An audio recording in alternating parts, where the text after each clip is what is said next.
Hello friends, irrational function में अब हम लोग केस 4 डिस्कस करेंगे। केस 4 जैसा कि आप जानते हैं बहुत कॉम्प्लिकेटेड होता है और केस 4 में क्या होता है, dx ऊपर में है और यहाँ पर एक क्वाड्रेटिक q1 है और रूट अंडर दूसरा क्वाड्रेटिक q2 है। अब इसको सॉल्व करने के लिए कुछ बुक्स में आपको ये formula q2/q1 is equal to T या दूसरा एक फॉर्मूला है q2/q1 is equal to T square मिलता है, लेकिन इस फॉर्मूले पे बेस्ड जनरली कोई प्रॉब्लम्स जेईई एडवांस लेवल में नहीं पूछा जाएगा, क्योंकि जो केस 4 है वो बहुत ही कॉम्प्लिकेटेड और लेंदी होता है। केस 4 का एक बहुत ही स्पेशल केस मैंने सिर्फ आपको बताया था, और वो कौन सा स्पेशल केस होता है, वो स्पेशल केस ये होता है कि अगर इंटीग्रेंड इस तरह का हो dx/ax² प्लस b, यानी कि क्वाड्रेटिक ऐसा है कि उसमें x का टर्म नहीं है, इंटू cx² प्लस d, तो हम लोग कौन सा सब्स्टिट्यूशन यूज़ करते हैं, तो हम लोग x is equal to 1/t ये सब्स्टिट्यूशन यूज़ करते हैं तो काम बन जाता है। इस केस के बाद मैं आपको मोस्ट जनरल सब्स्टिट्यूशन भी बताने वाला हूँ। तो अगर कहीं पर कोई भी सब्स्टिट्यूशन नहीं लगे जो मैंने अभी चारों केस में बताया है, तो वो मोस्ट जनरल सब्स्टिट्यूशन लगा दीजिएगा, आंसर आ जाएगा। तो पहले तो हम लोग इस केस 4 को देख लेते हैं, इस पर बेस्ड एक प्रॉब्लम सॉल्व करते हैं। तो इस फंक्शन को इंटीग्रेट करना है। आप देख रहे हैं कि यहाँ पे जो एक्सप्रेशन है वो सेकेंड डिग्री का है, लेकिन इसमें x का फैक्टर नहीं है। इसमें भी आप देख रहे हैं कि x का फैक्टर नहीं है, यानी कि ये किस तरह का हो गया, इस तरह का इंटीग्रेंड हो गया। तो इसमें सब्स्टिट्यूशन कौन सा लगेगा, इसमें सब्स्टिट्यूशन ये लगेगा x is equal to 1/t। x is equal to 1/t है तो dx इजकल टू क्या हो जाएगा, -1/t² dt। तो इंटीग्रेंड में ये सब सब्स्टिट्यूट करिए तो हो जाएगा -1/t² dt, और यहाँ पर आ जाएगा x² - 1, यानी कि आ जाएगा 1/t² - 1, रूट अंडर हो जाएगा 1/t² प्लस 1। इसको सिंप्लीफाई करिएगा तो ये हो जाएगा। अब इसको सॉल्व करने के लिए क्या करिएगा, अब इस इंटीग्रेंड को इंटीग्रेट करने के लिए आपको नया सब्स्टिट्यूशन करना पड़ेगा। ये क्या है, रूट अंडर समथिंग है, तो इसको हटाने के लिए क्या करना पड़ेगा, रूट के अंदर जो महाशय है उसको क्यों ना हम लोग u² मान लें, बिल्कुल सही है। और आप देख रहे हैं कि ऊपर में t dt भी मौजूद है, तो बहुत आसानी से ये सिंप्लीफाई हो जाएगा। तो हम लोग लिख सकते हैं कि late 1 + t² is equal to u²। इसका मतलब 2t dt is equal to 2t dt is equal to 2u du, ये हो गया, यानी कि t dt is equal to u du। तो इंटीग्रल अब ये हो जाएगा -u du, तो ऊपर में आ गया, और नीचे में ये हो जाएगा 1 - t², यानी कि u² - 1 इंटू ये हो जाएगा u। तो इसको जब सिंप्लीफाई करिएगा तो ये हो जाएगा कुछ इस तरह से du/u² - 2, मोस्ट प्रोबेबली यही होगा। अब इसका इंटीग्रल तो हर किसी को पता है, ये तो बिल्कुल स्टैंडर्ड फॉर्मूला है ना, इसको इंटीग्रेट करना तो बहुत आसान है।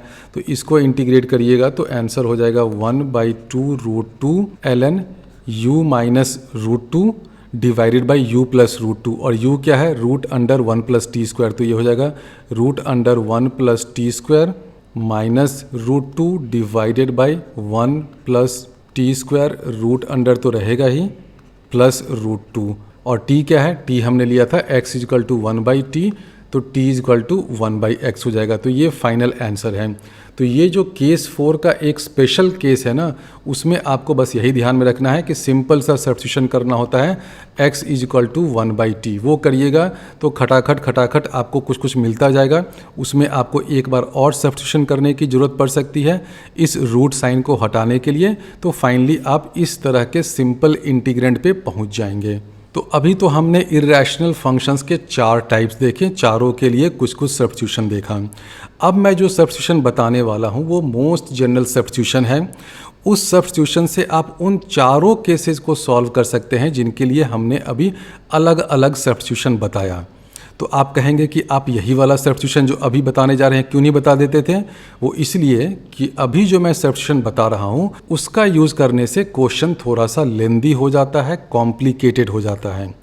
तो अगर आप वो सब सब्स्टिट्यूशन यूज़ कर सकते हैं जो मैं पहले बता चुका हूँ, तो उसका यूज़ कर लीजिए, क्योंकि उससे क्वेश्चन ज़्यादा जल्दी होता है। और ये जो मैं सब्स्टिट्यूशन बताने जा रहा हूँ इससे रिलेटेड ही एक सब्स्टिट्यूशन होता है जो बुक्स में रहता है, आइलर्स सब्स्टिट्यूशन करके, लेकिन जो आइलर्स सब्स्टिट्यूशन है उसमें कन्फ्यूजन ये होता है कि इसमें 3 डिफरेंट केस हो जाता है, 1, 2, 3, और किसी भी बुक में जनरली अच्छे से एक्सप्लेन नहीं किया रहता है कि केस 1 को कब यूज़ करना है, 2 को कब यूज़ करना है, 3 को कब यूज़ करना है।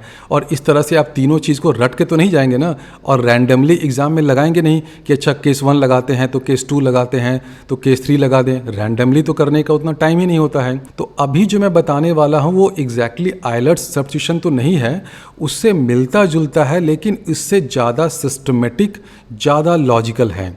तो मैं आपको ये बताने जा रहा हूँ कि मान लीजिए कि कोई जनरल सा इंटीग्रेंड है, एक रैशनल फंक्शन है, किस किस चीज़ का, x का है, और root under ax² plus bx plus c इसका एक मोस्ट जनरल फंक्शन है। तो ये तो ऑब्वियसली इरैशनल फंक्शन हो जाएगा ना। ये r रैशनल है, लेकिन इस रैशनल के अंदर तो ये स्क्वायर रूट घुसा हुआ है, तो ये पूरा का पूरा इंटीग्रेंड क्या हो जाएगा, एक इरैशनल फंक्शन होगा। और आपसे ये पूछा जा रहा है कि बताओ बच्चों ऐसा कौन सा सब्स्टिट्यूशन है जो आप करें जिससे ये वाला इंटीग्रेंड आसानी से इंटीग्रेट हो जाए।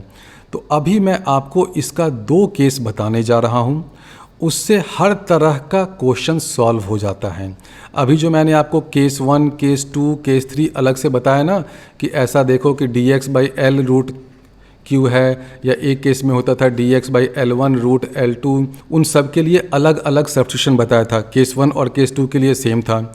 तो ये जो सब्स्टिट्यूशन मैं बता रहा हूँ ये इन चारों केस 1, 2, 3, 4 सब में लग जाता है, लेकिन इस सब्स्टिट्यूशन की प्रॉब्लम यही है कि इससे क्वेश्चन लेंदी होता है। तो देखिए ये क्या सब्स्टिट्यूशन है, ये बहुत ही सटीक रामबाण टाइप का सब्स्टिट्यूशन है। ये जो फंक्शन है इसमें इंटीग्रेशन करने में प्रॉब्लम किसके कारण हो रही है, इस रेडिकल साइन, इस स्क्वायर रूट साइन से।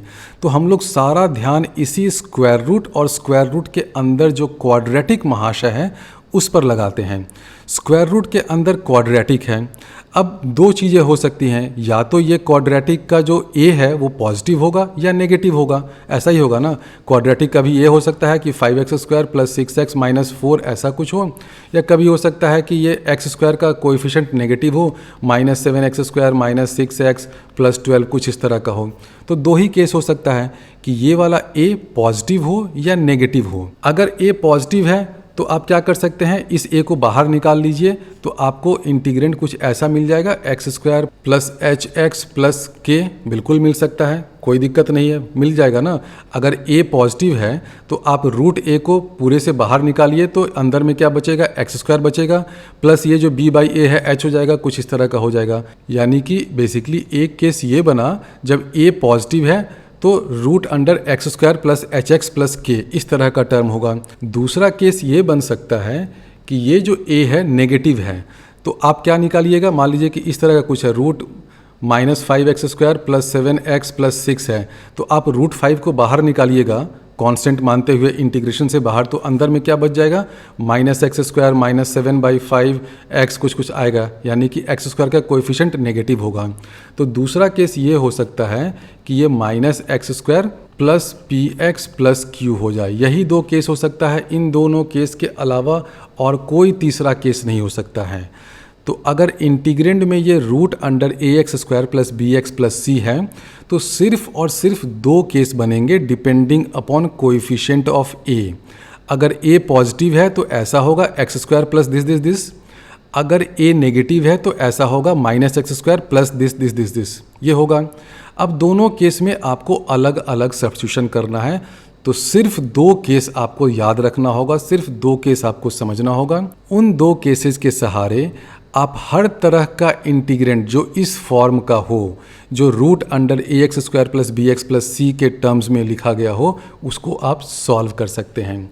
तो पहला केस तो ये होगा जब x² का कोएफिशिएंट पॉजिटिव हो, और इसमें हम लोग सब्स्टिट्यूशन यूज़ करते हैं x plus root under this thing x² plus hx plus k this is equal to t। तो ये सब्स्टिट्यूशन आप यूज़ कर लीजिए। ये भयंकर सब्स्टिट्यूशन है, सुपर सब्स्टिट्यूशन है, हर जगह लग जाता है अगर इंटीग्रेंड में ऐसा क्वाड्रेटिक है जिसका लीडिंग कोएफिशिएंट पॉजिटिव आ रहा है तो, ठीक है। तो ये वाला सब्स्टिट्यूशन हर जगह लग जाएगा। अगर आपका क्वाड्रेटिक ऐसा है, कैसा है, जिसमें लीडिंग कोएफिशिएंट पॉजिटिव है। तो ये हो गया। अब आते हैं इस केस में जब लीडिंग कोएफिशिएंट नेगेटिव है। अब लीडिंग कोएफिशिएंट नेगेटिव है, लेकिन फिर भी आप इस चीज़ को तो फैक्टराइज कर सकते हैं ना, इसके रियल रूट्स होंगे। अब सोचिए इसके रियल रूट्स क्यों होंगे, क्यों होंगे, क्यों होंगे। बहुत ही फाइन कॉन्सेप्चुअल पॉइंट मैं बता रहा हूँ। इसके रियल रूट्स इसलिए होंगे क्योंकि अगर मान लीजिए कि इसके रूट्स रियल नहीं है, यानी कि इसका डिस्क्रिमिनेंट लेस देन 0 है, और ये देख रहे हैं कि एक्स स्क्वायर का भी कोएफिशिएंट नेगेटिव है, तो ये वाला चीज़ तो हमेशा नेगेटिव होगा, यानी कि रूट अंडर हमेशा नेगेटिव -16 -14 आप कर रहे हैं, तो ये तो पॉसिबल है नहीं ना रियल नंबर्स में। इंटीग्रेशन में तो हम लोग हमेशा एज्यूम कर रहे हैं ना कि सब कुछ हम लोग रियल डोमेन में काम कर रहे हैं, कॉम्प्लेक्स डोमेन में काम नहीं कर रहे हैं। तो क्योंकि इस क्वाड्रेटिक के अंदर एक्स स्क्वायर का कोएफिशिएंट नेगेटिव है और हम लोग ये चाहते हैं कि ये जो -x² + px + q पॉजिटिव रहे, तभी तो ये सब डिफाइन होगा, तो इसके रियल रूट्स होने पड़ेंगे। रियल रूट्स अगर नहीं होंगे तो ये चीज़ हमेशा नेगेटिव होगा, जो अलाउड नहीं है। तो रियल रूट्स होंगे, आप इसको फैक्टराइज करके ऐसे लिख सकते हैं -x² + px + q this is equal to, ऐसे हो जाएगा कुछ x - alpha into beta - x। इस तरह से फैक्टराइज हो सकता है, बिल्कुल हो सकता है। ध्यान दीजिए मैंने यहाँ पर x - alpha into beta - x किया है। क्यों किया है? तभी तो x और -x को मल्टीप्लाई करने से आपको -x² मिलेगा। तो अगर रूट के अंदर ये महाशय है -x² + px + q, तो आप इस चीज़ को ऐसे लिख सकते हैं, बिल्कुल लिख सकते हैं। तो अगर आप इस क्वाड्रेटिक एक्सप्रेशन को ऐसे लिख सकते हैं, इसके दो फैक्टर्स ये हैं, तो सब्स्टिट्यूशन आपको क्या करना पड़ेगा? सब्स्टिट्यूशन आपको बस अब ये करना पड़ेगा कि let -x² + px + q this is equal to x - alpha into t। तो t जो सब्स्टिट्यूशन आपको करना है वो ये होगा। तो ये हो गया दूसरा सब्स्टिट्यूशन, ये था पहला सब्स्टिट्यूशन। तो ये जो दो सुपर डुपर रामबाण सब्स्टिट्यूशन है, दुनिया का कोई भी इंटीग्रेंड हो इस तरीके का, उसमें ये लग जाता है। अब दुनिया के हर क्वेश्चन को तो मैंने इस चीज़ से सॉल्व नहीं किया है, और जनरली ये वाला जो सब्स्टिट्यूशन है मैंने जेई की जितनी भी बुक्स है उसमें नहीं देखा है। ये सब्स्टिट्यूशन मैंने एक बहुत ही पुरानी बुक में पढ़ा है, होपफुली करेक्ट होगा। और अब तक मैंने बहुत सारे क्वेश्चंस में ये लगाकर चेक किया है, ये सही सही फिट बैठता है, इससे काम बन जाता है। तो मैंने क्या बताया कि इस तरह का कोई भी इंटीग्रेंड हो इस फॉर्म का, उसमें सिर्फ और सिर्फ आपको ये दो सब्स्टिट्यूशन लगाने से काम बन जाएगा। आपको आयलर सब्स्टिट्यूशन रटने की कोई ज़रूरत नहीं है, क्योंकि वो बहुत ही कंफ्यूजिंग है। उसमें 3 डिफरेंट केसेज होते हैं, और किसी भी बुक में ढंग से मैंने नहीं देखा है कि किस केस में कौन सा सब्स्टिट्यूशन लगाना है। ये वाला देखिए बहुत ही सिस्टमेटिक है। आपको रूट के अंदर क्वाड्रेटिक दिख रहा है, आप ये देखिए कि जो लीडिंग कोएफिशिएंट है वो पॉजिटिव है या नेगेटिव है। अगर पॉजिटिव है तो ये लगाइए, अगर नेगेटिव है तो उसको फैक्टराइज करिए ऐसे, और सब्स्टिट्यूशन ये लगाइए, बस और कुछ नहीं करना है। तो ये सुपर डुपर तरीका है इस तरह के हर इंटीग्रेंड को इंटीग्रेट करने का। अब इसी पर बेस्ड मैं एक क्वेश्चन को जल्दी जल्दी खटाखट करता हूँ। मान लीजिए आपको इसको इंटीग्रेट करना है, तो देखिए कैसा फंक्शन है, x + √n। अच्छा dx कहाँ गया भाई, dx भी तो आ जाओ, इंटू dx, इसको इंटीग्रेट करना है। तो अब आप कौन सा सब्स्टिट्यूशन लगाइएगा? आप देख रहे हैं कि x² का कोएफिशिएंट 1 है, पॉजिटिव है, तो सब्स्टिट्यूशन क्या लगेगा? बहुत सिंपल है, ये लगेगा x + √1 + x² = t, ये लगेगा। आप यहाँ से देखिए, यहाँ मैंने बताया था ना कि अगर x² का कोएफिशिएंट पॉजिटिव हो तो आप रेड वाले जोन में आ जाइए। यहाँ क्या करना पड़ेगा? x + √x² + hx + k = t। और इस क्वेश्चन में तो आप देख रहे हैं कि x² का कोएफिशिएंट ऑलरेडी 1 है। अगर 1 नहीं होता, मान लीजिए कि इस तरह का होता √1 + 5x², तो आप क्या करते? कुछ मैनिपुलेशन करते कि इस x² का कोएफिशिएंट 1 हो जाए। बिल्कुल कर सकते हैं, √5 को बाहर ले जाइएगा तो ये 1/5 + 1 हो जाएगा। तो इस x² के कोएफिशिएंट को 1 करने के बाद ही आपको इस सब्स्टिट्यूशन में फिट करना है, ये ध्यान में रखना है। डायरेक्टली देखिए मैंने ax² को यहाँ पर नहीं लगा दिया है, नहीं लगाया है ना, मैंने पहले इस √ax² में x² के कोएफिशिएंट को 1 किया, और 1 करने के बाद जो चीज़ आया उसमें लिखा x + this thing = t। तो ये सब्स्टिट्यूशन करना है। इस क्वेश्चन में फ़ायदा ये था कि एक्स स्क्वायर का कोएफिशिएंट ऑलरेडी 1 है, तो आप डायरेक्टली ये लिख सकते हैं X plus root under 1 plus x square equal to T. सबसे पहले इसको डिफ्रेंशिएट करना होगा, तो क्या हो जाएगा 1 plus 1/2 into root 1 plus x square into ऊपर में आएगा 2x पूरा करिए into D x, this is equal to D T, यानी कि ये सिंप्लीफाई होकर के क्या हो जाएगा x plus root under 1 plus x square by root under 1 plus x square into D X is equal to D T. तो देखिए ये मेथड थोड़ा सा लंबा है, अभी आपको डी एक्स और डी टी फाइंड करने में ही इतना टाइम लग रहा है। अब आप देख रहे हैं कि डी एक्स और डी टी में रिलेशन फाइंड करने के लिए आपको root under 1 plus x square भी चाहिए। ये ऊपर वाला तो टी हो जाएगा, तो उससे कोई प्रॉब्लम नहीं है। तो इसको कैसे फाइंड किया जाए root under 1 plus x square? आप यहाँ से देख रहे हैं कि ये है X plus root under 1 plus x square is equal to T, तो 1/t क्या हो जाएगा, 1/t हो जाएगा 1/x plus root under 1 plus x square. अब इसको आप रैशनलाइज करिए, ऊपर नीचे x minus root under 1 plus x square से मल्टीप्लाई करिए, तो ये हो जाएगा ऊपर में x minus root under 1 plus x square और नीचे में क्या आ जाएगा X square minus that thing यानी कि -1। तो यहाँ से आपको क्या मिला, यहाँ से ये मिला कि x minus root under 1 plus x square is equal to -1/t। तो आपको x minus root under 1 plus x square मिल गया, क्या है वो -1/t, ये माइनस इधर चला गया। तो इसमें से इसको सब्ट्रैक्ट कर लीजिए, तो आपको root under 1 plus x square मिल जाएगा और उसकी वैल्यू हो जाएगी root under 1 plus x square, this is equal to T square plus 1/2t। तो इस चीज़ को अब आपको सब्स्टिट्यूट करना होगा यहाँ पे।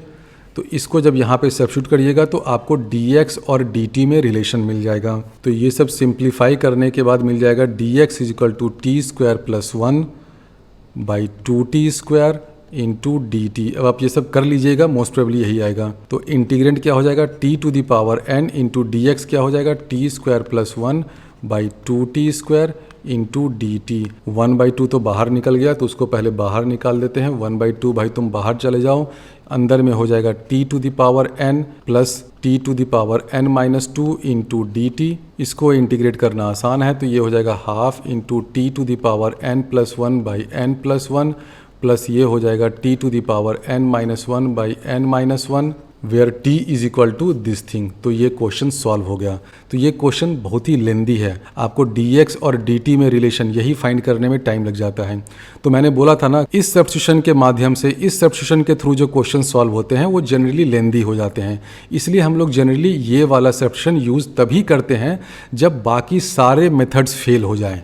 बाकी सारा सब्स्टिट्यूशन, ट्रिगोनोमेट्रिक सब्स्टिट्यूशन, वो केस 1 2 3 4 वाला जो सब्स्टिट्यूशन है वो सब फेल हो जाए, तभी आप ये वाला सब्स्टिट्यूशन यूज़ करिए, क्योंकि इस सब्स्टिट्यूशन वाले मेथड से क्वेश्चन लेंदी हो जाता है। अब अभी जो सब्स्टिट्यूशन टेक्निक हमने सीखा, उसी टेक्निक पर बेस्ड ये बहुत ही अच्छा प्रॉब्लम है। जेई 2012 का आई थिंक ये प्रॉब्लम है। अब इस क्वेश्चन को जेई वालों ने जैसे पूछा है एमसीक्यू टाइप में, और चारों जो ऑप्शन दिया है, चारों ऑप्शन में आप देख रहे हैं कि sec x plus tan x का टर्म मौजूद है। यानी कि ये क्वेश्चन आपको चिल्ला चिल्ला कर बता रहा है कि बेटे तुम इस sec x plus tan x को कोई नया वेरिएबल t या u सब्स्टिट्यूट कर लो तो तुम्हारा काम बन जाएगा। पेपर सेटर्स को चाहिए था कि इन चार में से किसी दो ऑप्शन में sec x minus tan x या कुछ और कर देते हैं, या उससे भी अच्छा ये होता कि उनको ये चाहिए था कि चारों को चारों ऑप्शन हटा देते हैं और इसको न्यूमेरिकल टाइप में पूछ लेते हैं। मान लीजिए कि इसमें लोअर लिमिट 0 और अपर लिमिट π/4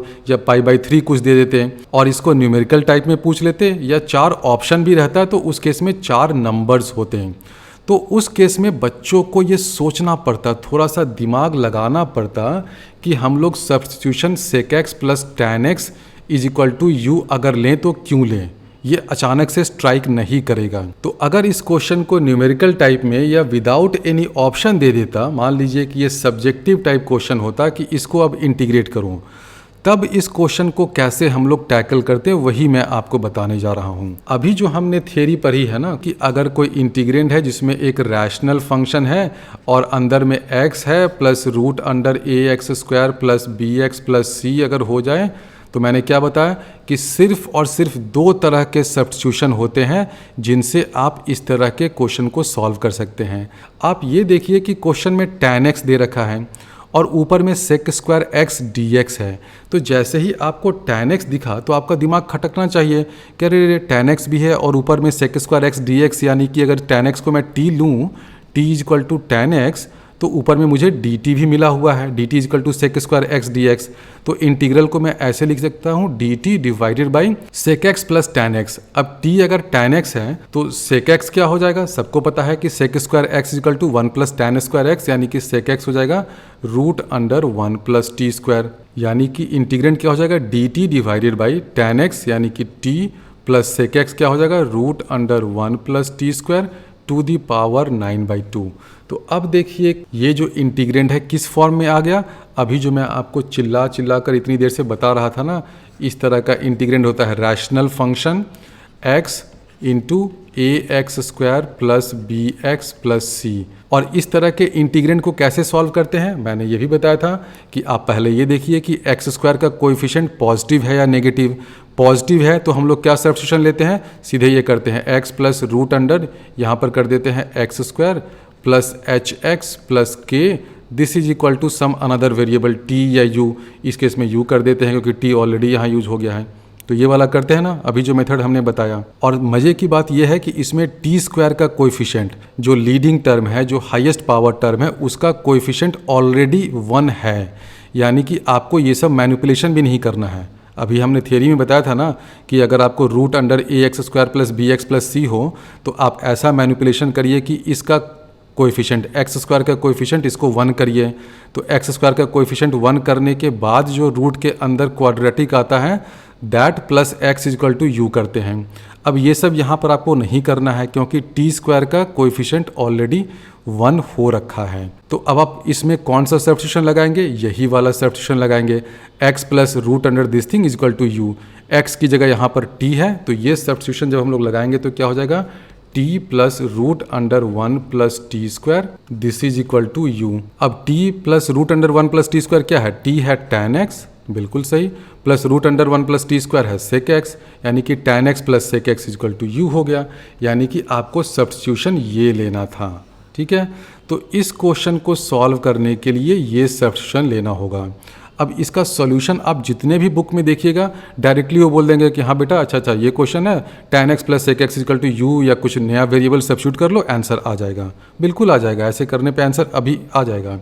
लेकिन ये सब्स्टिट्यूशन क्यों हम लोग कर रहे हैं, कैसे कर रहे हैं, उसके पीछे की थ्योरी क्या है, उसके पीछे का कॉन्सेप्ट क्या है। कॉन्सेप्ट ये है कि आप सबसे पहले ये देखिएगा कि अच्छा यहाँ पर tan x है, ऊपर में sec स्क्वायर x है, तो क्यों ना हम लोग t को tan x माने, तो sec x ये हो गया। तो इंटीग्रेंट के डिनोमिनेटर को इस फॉर्म में लिखिएगा। जैसे ही आपने इस फॉर्म में लिखा तो आपको दिख गया कि क्यों ना हम लोग ये वाला सब्स्टिट्यूशन यूज़ करें जिससे मेरा काम बन जाए। तो ये सब्स्टिट्यूशन करने के बाद अब हम लोग इस क्वेश्चन को सॉल्व करते हैं। tan x plus sec x equal to u है, इसको डिफ्रेंशिएट करिएगा तो हो जाएगा sec square x plus sec x into tan x d x, ये इसका differential coefficient, this is equal to हो जाएगा डी यू।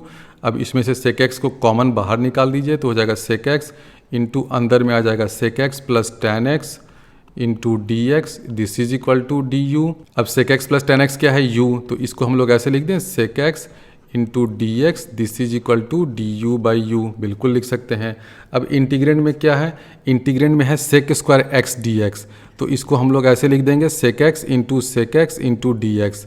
तो ये सेक एक्स डी एक्स तो सीधा सीधा यहाँ से आ जाएगा, लेकिन फिर भी आपको एक सेक एक्स चाहिए। अब अगर आपने tan x plus sec x को यू माना है तो क्या हम लोग सेक एक्स को यू के टर्म्स में फाइंड कर सकते हैं? बिल्कुल फाइंड कर सकते हैं। कैसे? बहुत सिंपल है।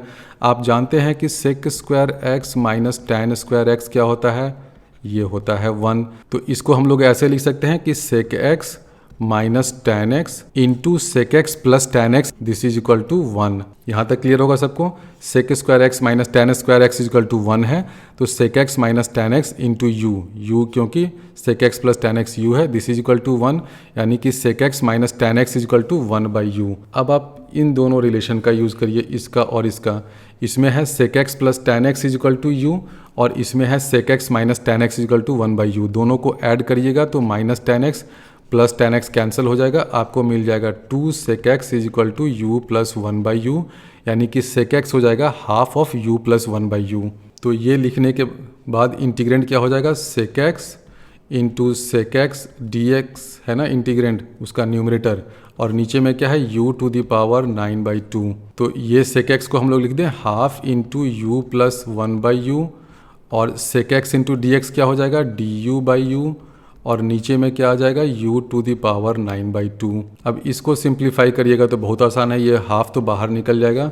तो पहला टर्म हो जाएगा du डिवाइडेड बाई यहाँ आ जाएगा u to the power u और u कैंसिल हो गया तो 9/2 प्लस दूसरे टर्म में हो जाएगा du divided by u to the power 13/2। ये है u टू द पावर -9/2, इसको इंटीग्रेट करिएगा तो हो जाएगा u टू द पावर -7/2, -7/2 यहाँ आ जाएगा।